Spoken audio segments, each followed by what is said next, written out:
The Angels are breaking the hearts of potential playoff teams, and they have now won 5 of the last 9 on their current road trip.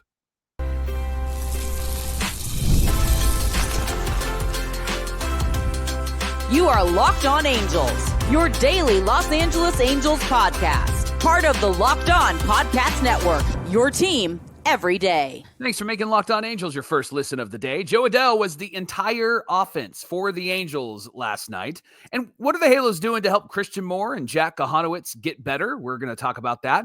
And then what would we, as the Halo Bros, do to help them out? We've got some ideas. But before we get there, let's talk about our sponsor, 5 Hour Energy. Enter for a chance to win a dream golf trip for 2 to any golf tournament in the United States. Visit 5hewin.com for full rules and entry. No purchase necessary. Excludes the Masters tournament and ends October 31st, 2025. Happy Thursday to you, and thanks for being here for this episode of Locked On Angels, where it's your team every day. You've got the Frisch Brothers here with you, a.k.a. the Super Halo Bros. My name is John, and that's my brother Mike. And my name is Mike, and that's my brother John. Mike and I have been fans of this team our whole lives, and it's a pleasure and a privilege to be talking Angels baseball with you Monday through Friday, every single weekday. And of course, you can listen to us wherever you get your podcasts. If you're watching, you might be watching us on TV or you might be watching us on YouTube. Whether you're watching or listening, come on over to YouTube, get in the comments section, hit that like and subscribe button while you're there. It's the best way to get in touch with us and be part of the conversation. Hit us up on social media at Locked On Angels, at Super Halo Bros. We'd love to hear from you there as well. Come bowling with us this Sunday. Oh my goodness, 3 days away. It's the second annual Logan O'Hoppe All-Star Bowl on Sunday, September 7th from 5 to 8:30 p.m. in Fountain Valley. All the proceeds go toward the YMCA of Orange County. You can get your ticket by clicking the link in the episode description.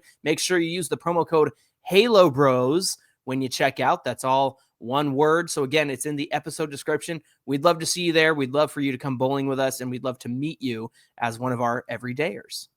Angels get a victory last night, Johnny, 4-3. And the first takeaway from that game was Caden Dana started, and he entered this start with some new mechanics. He's hiding the ball really well. His hand kind of starts at the waist, and then Dana brings them back towards his shoulder. And then when he comes forward at the very last second, he shows that hand right before he releases the ball. So teams are not able to see what he's throwing, and that was the issue when he was up before, and even in the minor leagues. He was showing the ball really early. Now his mechanics help him to hide that ball. And what it also does is it allows him to have a bit more miles per hour on his fastball. John, we saw that last night, averaging 95 on the fastball, 96 he hit in the game, had 15 to 18 inches of vertical break on the fastball. John, he was really good last night, 5 innings, 2 hits. Both of his hits came to Massey, and then he had 2 runs. Just 1 run was earned, and he walked 2, and he struck out 4. Yeah, the arm slot was a huge issue. Remember that, Mike? And that goes back to even last year where, if it was a fastball, it was, or I should say, actually, if it was a curveball, it was really high up. He was putting his arm up there. The release point was really high. Then if it was like a slider or a fastball, the arm slot was a little bit lower. So the hitters were able to identify that arm slot and realize what pitch was coming. And so he's fixed that. That's been cleaned up. That's something that we were hoping would get cleaned up. And he looked like a much different pitcher out there. Now, the first 2 runs came in the 3rd inning. The first run was charged to Dana. That came on a sacrifice bunt. Kyle Isbell bunted the runners at first and second over, and the ball was fielded by Peraza, who was playing first. He turned around to throw it to Renhifo, who was covering first, and hit Isbell on the helmet and went into right field. The Royals got their second run on a sac fly from Mike Yastrzemski. Dana did get Bobby Witt Jr. to ground back to the mound and Pasquantino to fly out to get out of that jam. Listen to this. Caden Dana is at 23 days on the active roster. That means they'd have to send him down on September 25th to keep him rookie eligible for 2026. I think you're going to need to do that, right? I don't think they will do that. I don't think they're even thinking about that. I think they're just going to let him pitch. And if he's that far ahead, right. I think if he's pitching well, they're not going to make that move, but it would be a smart move because you want rookie Caden Dana to be a guy that is starting 2026 and perhaps even in the rotation. Isn't it great, John, that 2 young pitchers have looked really good in back-to-back games, 5 innings, and Dana would have gotten the victory in this game, but Robert Stevenson gave up the game-tying run. Obviously, the Angels ended up getting the victory, but he would have had a win. And then Mitch Ferris got a win the night before. To have two young guys like this come up, pitch 5 innings, look solid, get a win or an almost win. I think that that's a good sign, right? I did like the fact that both of those guys, they did their 5 innings. It was like, they've pitched well up to that point. Don't let it get out of hand. Don't let it get out of control. So I know it's like, I don't want to say it's like bubble wrap, but it's just a good decision to say, hey, you had a great start and you qualify for the win here, right? And so I think that's important for the confidence of a young guy. Man, Dana certainly looked ruined after he, pitched out of the bullpen this season, right, Mike? They ruined him in the right direction because he looked like a different pitcher up there. How about that? That's great. Well, and news. I think that's something we should also high five is that something's happening in the minor leagues that is a benefit to these young pitchers and some of these young hitters. Perhaps it's great that Christian Moore is down there kind of working some things out, and Jack Kochanowicz is down there working some things out. And look what Caden Dana was able to do, just changing a bit of the mechanics. And suddenly, I know it's one start, let's not get carried away, but suddenly he looks like a really strong pitcher. The guy that came up last year and had a really great start and then kind of fell apart. This seems like a different guy. Everything seems a bit more within himself. And you mentioned the release point. The fact that he can hit the same release point no matter what he's throwing is key to deceiving the hitters. Yeah, cleaning up those mechanics that were exposing his pitches over the last year and a half was certainly something that needed to happen, and I'm glad they were able to do that. So you're right. Yes, he got a win in his first start against the Mariners last year, the Mariners, and then he got a win in this first start. And I think the key difference here was just the fact that we were watching what he was doing on the mound, the release point, and hiding the ball and all of that stuff. That's the key difference here. It's not a dumb luck win or anything like that. It's not, it's the Royals. It's not that. It's what he needed to fix was fixed. And I think that is significant. Second takeaway, the Angels offense was quiet until the 6th inning. They had one hit and 2 walks through the first 5 innings. But in the 6th, they got a walk and 2 hits. The second hit of the inning came off the bat of Jo Adell, his 33rd home run of the season, a 3-run shot to deep center field, Mike, 418 feet. Second straight night that Adell has hit a home run in the 6th inning. That was a go-ahead home run and gave the Angels the lead. So that was fantastic to see. Yeah, and then Joe wasn't done, John. Third takeaway is he gave the Angels their second and final lead after Moncada hit a double. Taylor Ward hit a fly to right. Moncada tagged up, went to third. John, 2 nights in a row, this team has done the things that we've been asking for them to do all season long. Productive outs and moving runners along and making contact. And that's what they've been doing. And we saw that the night before. We saw that last night, especially when they moved Moncada over to third base. And then Jo Adell hits a soft grounder to short. Bobby Witt Jr. goes to ground it, and the ball kind of bounces up, hits his glove.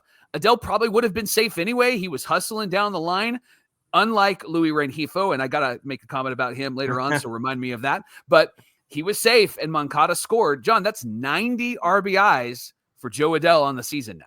Can I read you this tweet that I put out?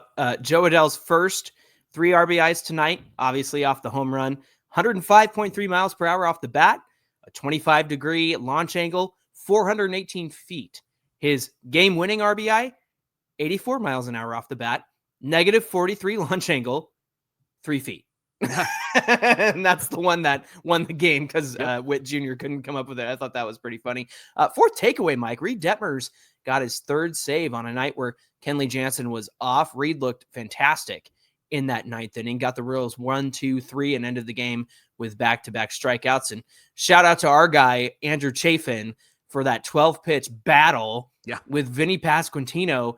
And man, the old Angels probably would have let Pasquantino hit a home run right there, but Chafin, man, was battling. And even Gooby was like, throw that slider down and away because Pasquantino is in swing mode. And that's the one that got him. It was a slider down away in the dirt, and O'Hoppe was able to put the tag on him, and that's what kept this one at 4-3. So that was great to see. What were you going to say about Renhifo? Yeah, it's not a takeaway. It's just an irritant. And one of the things that I've noticed from Renhifo is that the Angels are the perfect team for him to play for, John, because he is so casual, and the Angels are never involved in anything of intensity like a playoff run, right? And he has just been lately even more casual. He has just not been engaged. Like, for example, when he hit a little bloop to Bobby Witt Jr. with a runner at first base, Bobby Witt was going to drop that ball and turn a double play because Renhifo was standing at home plate with his bat on his shoulder watching it happen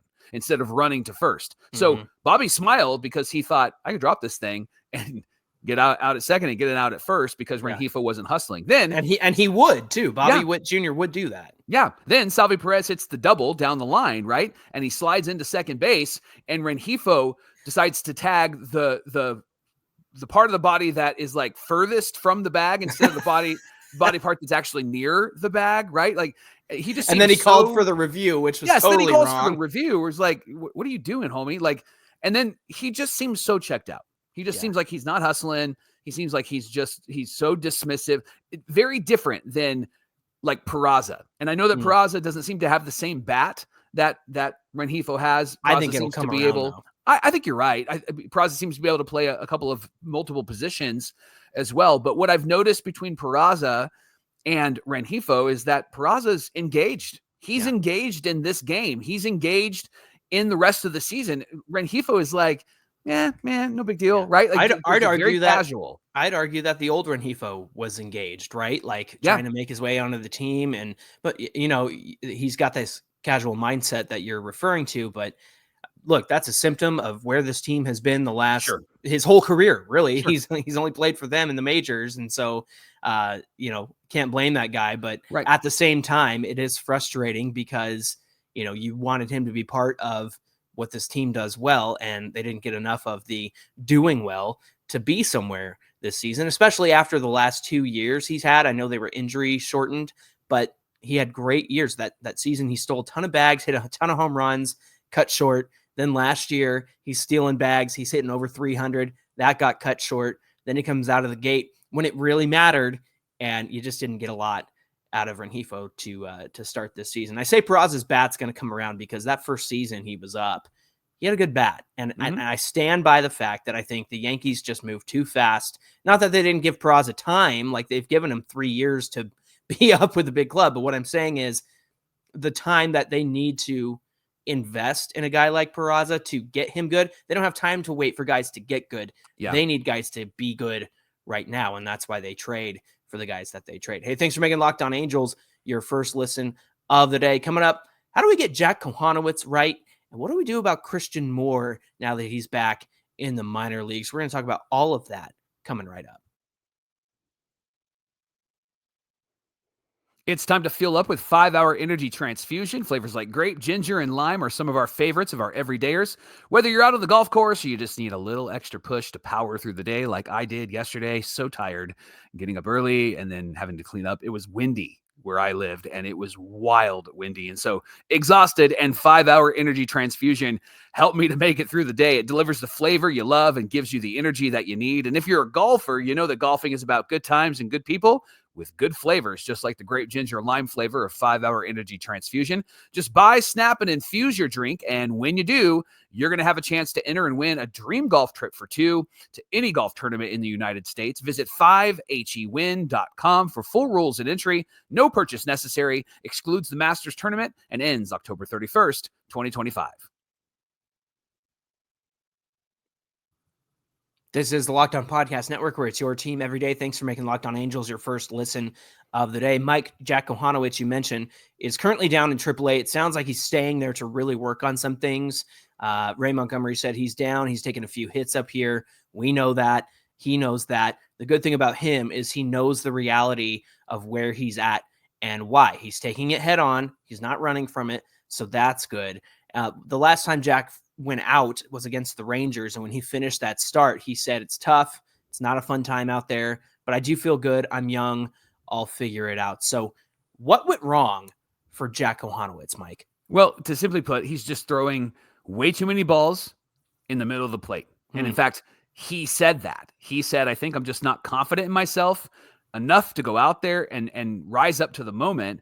You've really got to trust your stuff to have success. And he said, I've got a ton of times last year where I was really trusting my stuff and pitching really well, and I just need to go back to that. Now, the Angels are having him work on some stuff in the minor leagues. One of the things that Kochanowicz said that they're having him work on is that he's just not where he needs to be with his mechanics. It's just not really one issue, but he's working on the mechanical side of things like Caden Dana did. And he said, I feel like if I work with my mechanics, I start there, it'll help with every single pitch.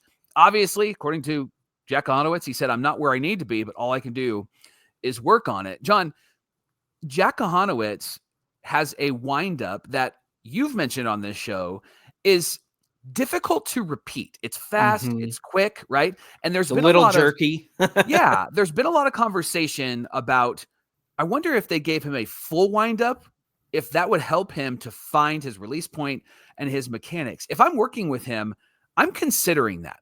If I'm working on the mound with him and doing a bullpen session with him, I'm going to have him give a little bit more before he's throwing his pitch, because what we found from Caden Dana was if he just adjusted his mechanics a bit, he was able to hide the ball, which was key, but then he was also able to hit his release point every single time. And that's been kind of the issue with Jack Kochanowicz, is that release point and being consistent in his mechanics. But you looked into something via StatCast, and as you texted me earlier yesterday, you said, it's right in front of our faces. Yeah. We see exactly what it is. John, what did you find that you would, if you were the pitching coach, you would say, okay, we're working on this? Yeah, that was a reference to yesterday's show when we would talk about the first thing we would do if we were in charge. And I said, the answers are out there. All the answers to the Angels' problems are out there. You just have to be able to communicate it to the right people. So here's me communicating it to our everydayers. And maybe somebody can get this passed up to the front office. But no, this is neither here nor there. So I took a look at the differences between this year and last year, Mike. And when I drilled in, obviously the walk rate is way up this year. It was minuscule. It was like 3.6 or something % walk rate last year. And so I think the walk rate is up by virtue of the fact that he's getting hit really hard in the zone. So maybe he's hesitant to attack the zone and throw strikes like he has before. That to me screams, okay, that's a symptom of him trying not to get hit hard and pitch along the edges. But then he's, how many sinkers do you see away from the lefty outside the zone? Then it's ball 3, no strikes, right? We've seen that a lot from Jack Kochanowicz. So obviously that's a glaring issue, the walks. But I think I found a different problem that sort of affects how all of his pitches play off of each other. Okay. And it comes down to the slider and the sweeper. We know sliders and sweepers are supposed to break horizontally, right to left to right, depending on the throwing hand of the guy, and they run toward the glove side. So in Jack's case, it's in on the lefty hitter and away from the righty hitter. He's actually throwing the sweeper 1 mile an hour slower than last year, and it's actually made it better this year, from almost 84 miles an hour last year to 82.5 miles an hour this year.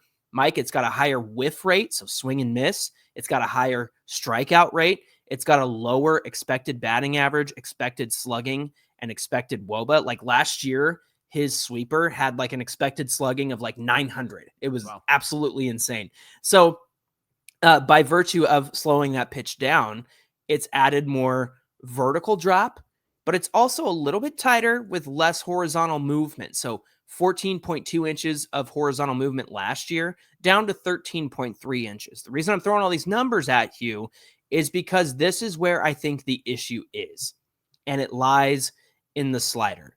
He's throwing it way harder this year.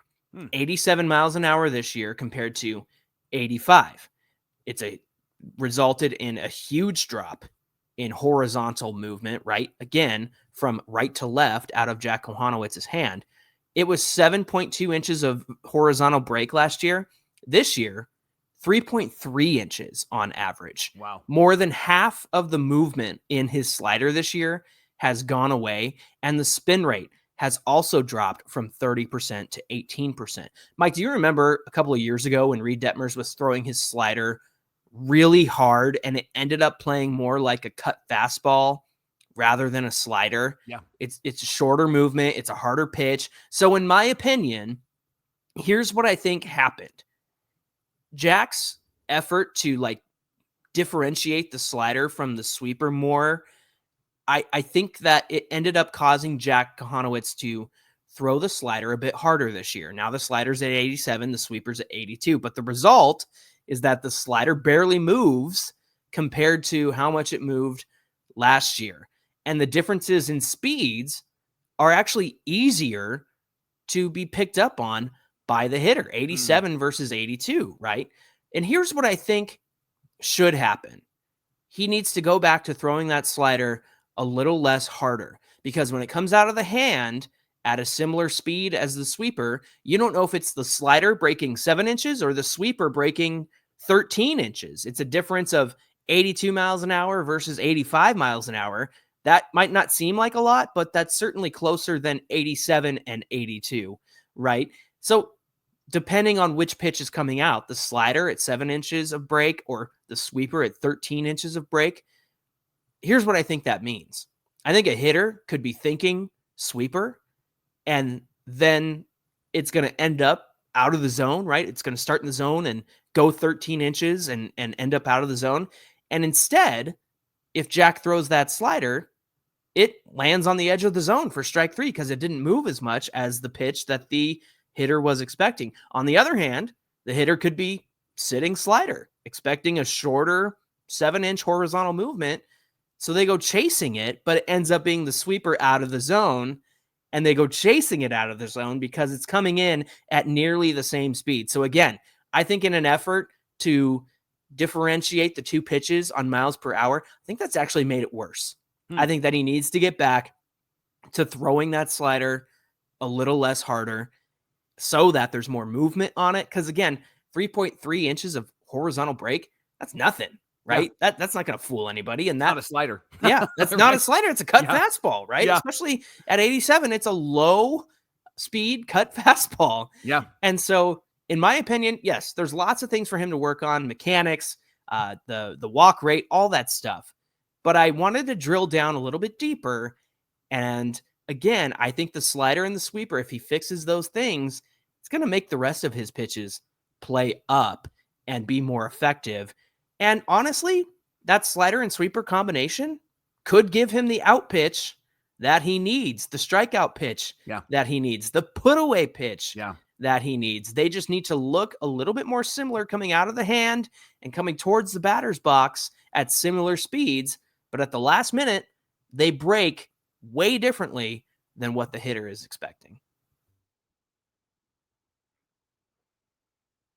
Hey, there's nothing like catching a baseball game live, but getting the tickets, that can be the annoying part. There's queues, there's login screens, there's surprise fees. It takes the fun out of it, and that's why I love Game Time, and you should use Game Time. It's an app that gives the advantage back to our fans, our everydayers. Game Time is fast, it's easy, and it's backed by the Game Time guarantee. You're always going to get 100% authentic tickets delivered on time at the best price, and all the fees are included, so the price you see is the price that you pay. And honestly, it's faster and cheaper and less stressful than any other way that I've bought tickets. So you should buy tickets from Game Time right now. Create an account, use our promo code LOCKEDONMLB for $20 off your first purchase. There are some terms that do apply. Again, promo code LOCKEDONMLB for $20 off your first purchase. Swipe, tap, ticket, and go. Download Game Time today.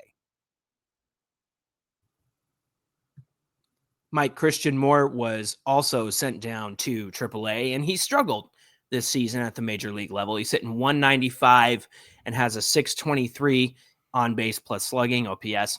Very different than what he's used to in the minor leagues and in college. Ray Montgomery said that one of the things Moore was dealing with was actually his confidence. And Ray Montgomery had to say he's used to getting 2 hits in every game that he plays, and that's not going to happen here. You're so closely removed from it that your mind takes time to catch up to that. Travis d'Arnaud said that they didn't expect Moore to come up and, tear it up the way that he's been tearing it up in the minor leagues, but they also kind of hoped that he would because he's got that swaggy energy. He's got that competitive spirit that we've seen a lot from Neto. We think Christian Moore can be that same kind of guy. I think those two are like 2 peas in a pod, right? And they're on both sides of the infield. But Taylor Ward said that every player needs to recognize what it will take for them to be who they will be. Ward took a few years to become who he is today, and he feels like time is Christian Moore's best friend. He said, honestly, it probably comes down to coaches along the way helping us make those strides. So that's kind of what the players have had to say. That's what Ray Montgomery had to say. Mike, are you confident in the coaching of whether it's AAA, whether he goes back to AA, whether it's the major leagues? Are you confident in their ability to help Christian Moore get better at the major league level? Yeah, I am. I think that they're going to be able to give him some time and give him some effort. I think Johnny Washington's approach is a power approach, which is why there's a lot of strikeouts in that approach. And quite honestly, I don't know if Christian Moore is a power hitter. I think Christian Moore is more of a use the whole field type of hitter, a la Jo Adell. And look what Jo Adell's doing now that he's thinking use the whole field. We had a whole conversation in the offseason about that, and that was something that was being preached to him and something that he was wanting to do, use the whole field. And here we are, 33 home runs, 90 RBIs, right? It's a good thing I believed in him all the way through this whole process. But for Christian Moore, John, I think he's somebody that needs to use the whole field. And him being in AAA right now, he has already had success there. And AA, he's had success, right? He's a guy that's going to have success. I am not overly concerned, if I'm concerned at all, about Christian Moore for two reasons. One, I go back to Mike Trout. When they called Trout up, I was at his first game and sat behind home plate, got to yell and scream and cheer his name, and he was terrible in that game because he was a young guy trying to figure out life, right? And then what happened? Next season he comes up, boom, Rookie of the Year, boom, the GOAT, the MVP, right? Like, he's an incredible dude. Well, should have been MVP. Should have been MVP, yeah. In my mind, he's MVP. But it just took him some time to get adjusted to it. John, I think that that's the same story with Christian Moore. Now, does he put up the numbers that Trout puts up? That's yet to be determined, right? But if he comes up next season in 26, I think he's going to be somebody that the Angels can count on because he's already proven himself to be clutch when necessary. He can come through when the Angels need him, and he's got a lot of hype and energy. He's just going through the growing pains of being a new major league hitter, a new major league player. And the other thing that I think is so needed and necessary that I don't think that we consider too often is the consistency of playing every day and the consistency of everyday at bats. We did a show just a few weeks ago where Ray Montgomery said, man, Christian's going to be here until like 2030. So he's going to have his time, right? So if that's going to be your perspective, then you should not be thrown by the fact that he's hitting 195 and has an OPS under 700, right? And that's because you're not giving him at bats. You're giving it to casual Louis Renhifo. You're giving it to Yoan Moncada, two players that aren't going to be here next year, right? And so I get that why they sent him back down is to work on his swing. It's a little long. He had that thumb injury. They probably need to shorten that up. And so I hope that they can work on that. But what I really think he needs, John, is time and consistency because I think he's going to be a really good player. Yeah, they talk about the long swing like it's been an issue since the thumb injury. But Mike, he's always struggled against breaking stuff, right? And that's the result of a long swing because you're reaching out and trying to hit the breaking stuff and it's just not working, right? So I think that that's always kind of been there for Christian Moore. But if I were in charge, here we go again, doing this conversation like we did last year. But I'm with you on what I would do for Moore is I would have started him every day, right? And I know that he was hurt. And when he got hurt, he was playing every day. He was part of the reason why the team was having some success and they were close to a wild card spot back in July. And then he, of course, got hurt and had to miss all that time. But the thing is he was doing that clutch Christian Moore stuff that he likes to do, that we saw in spring training as well, right? And so that was a lot of fun. And so, yeah, an injury for sure can affect his swing, and an injury for sure can affect his mindset. But also, give him the playing time because, like you said, they were giving it to guys like Renhifo and Moncada who, in all likelihood are not going to be here next year. They're both free agents. At the same time, it was mixed messaging from the Angels of, well, we got to have Moncada and Renhifo in there if we're going to compete, right? But also we want to give Christian Moore some playing time. But also we want Christian Moore to help us compete. But also we're going to send him down to AAA, right? Like this is the problem with having mixed messaging about hey, we're obviously very competitive and we're going to, we want to win with this core of guys, but we're just not going to play them every day. And then we're going to send them down to AAA, right? Like that's the problem is, don't let, don't, what is it? Do as I say, not as I do. Is that the phrase? And that's what it feels like with the Angels front office and their decision-making right now. And we don't know how the, Ron Washington being out of, the managerial seat affected, how Christian Moore was viewed. Maybe Ray Montgomery didn't quite view him the same way as Ron Washington, or maybe he didn't view him as somebody who, they needed to count on with all the playing time in the way that perhaps Ron Washington might have valued giving him more playing time. So all that to say, I guess at this point it is what it is. And, we got a few weeks left of September. The season ends in September this year. And in Christian Moore, whether he winds up back on the team at the end of this season, let him stay in AAA. If he's not going to play every day, if he's going to be benched once he comes back up, then don't call him back up, right? Like I think he deserves to be on this major league club. You just got to let him work through it at the major league level. I understand going down to AAA and having a bit of a reset, maybe getting a little bit more direct coaching, but there's no reason that couldn't have happened at the major league level unless you were playing for something. And obviously, this obviously competitive team isn't playing for anything right now except to play spoiler for teams like the Royals, like they've done.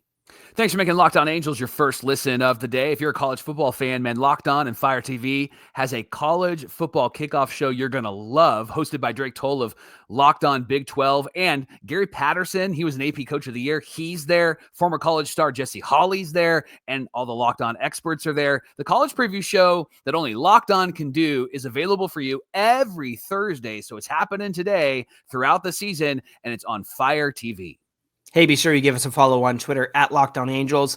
Connect with the Super Halo Bros at Super Halo Bros on Twitter and Instagram. We'd love for you to come on over to YouTube and get in the comments section. Hit us up on social media because, Mike, what do we have on deck for tomorrow's show? Hey, it's a Fan Mail Friday. We would love to hear from you. Give us a call on our voicemail line, or you can send a direct message to us or comment below. We can't wait to have a Fan Mail Friday conversation with you tomorrow on Locked On Angels. All right, looking forward to that, and we hope to hear from you for tomorrow's show. Until then, my name is John, and that's my brother Mike. And my name is Mike, and that's my brother John. Thanks for being here with us, everybody, and we'll see you back here on Friday. Nothing? Nope.